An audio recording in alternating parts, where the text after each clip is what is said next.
তো সুপ্রিয় ভাই আপনারা এই দেখেন আমার ছেলের জন্য আমি ডিম ভাজি করছি কেমন করে। আর এখন তার জন্য আমি ভাতটা গরম করতেছি।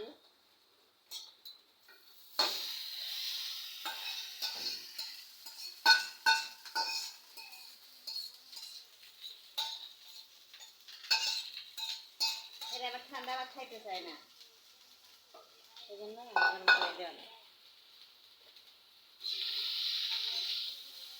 আমরা তো গরিব মানুষ, আমরা পান্তা খাই, কিন্তু সে পান্তা খাই না, হয়তো গরম করে দেওয়া।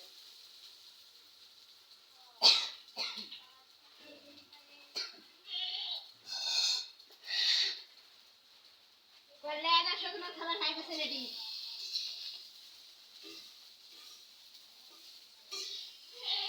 দেখতেছে আব্বাটা গেল হাটে, এখন কি করবো? বৃষ্টি বেড়ে কোথায় গেল? বৃষ্টি কি ঘরে তোলো? বৃষ্টি আসছে কিন্তু।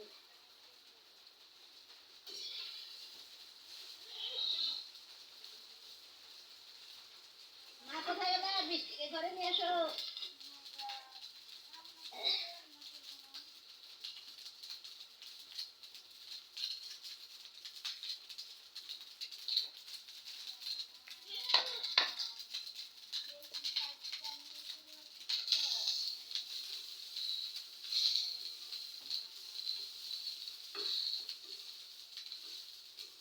করলেন এই বাচ্চা ওঠো, দেখো তোমার ডিম বেজে করতে না আমার কিরকম হয়ে গেল, বলে চাকরি উঠে গেছে বাবা।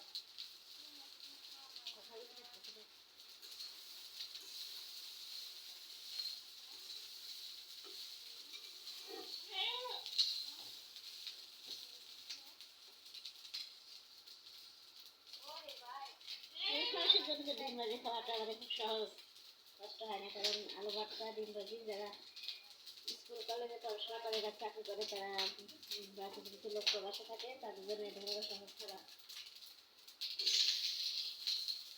আজকে সবাই করতে কষ্ট হয়, তারপরেও মেয়েরা যত সহজে করতে পারে ছেলেরা তো অত সহজে করতে পারে না।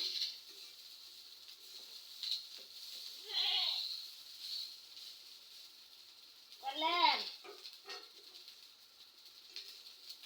তোমার কাঁঠাল খাবে কখন?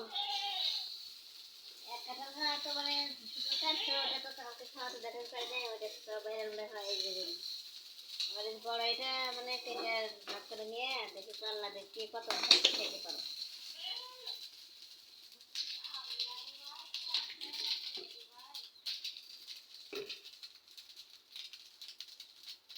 এসে জেহাদ করেন বাঁধনে সব কিছু গরম হয়ে গেছে। আসো আপু, আমার ভিডিওগুলো কেমন লাগে সবাই অবশ্যই জানাবেন, আর সবাই আমাকে সাবস্ক্রাইব করে দেবেন, কারণ একটা প্রতিবন্ধী মেয়ে, আমি অনেক কষ্টে সংসার করতেছি আমার বয়স্ক অসুস্থ আপনাদের সাথে নিয়ে। দয়া করে আপনারা অবশ্যই আমাকে সাবস্ক্রাইবগুলো করে দিবেন। আর এরকম যদি ভিডিও আরও দেখতে চান জানাবেন।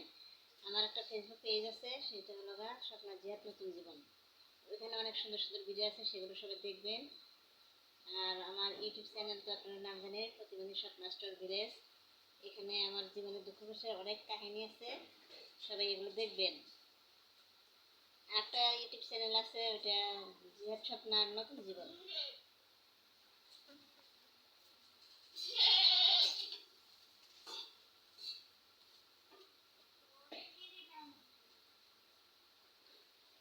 সবাই ভালো থাকবেন, বাই বাই, টাটা।